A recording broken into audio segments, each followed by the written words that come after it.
திண்டுக்கல்லுக்கு வருவேயா திருநெல்வேலுக்கு வருவேயா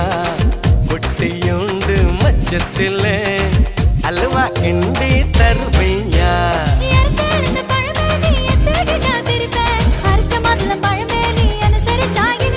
கிடைச்ச மந்தரி பழமே நீ கெட்டாதெல்லாம் ஜெயிப்பேன் வெடிச்ச வெள்ளரி பழமே வெக்கம் பார்த்த எடுப்பேன்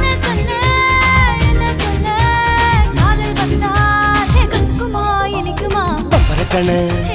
பச்சை மிளகா இஞ்சி மரப்பா இழக்க வச்சா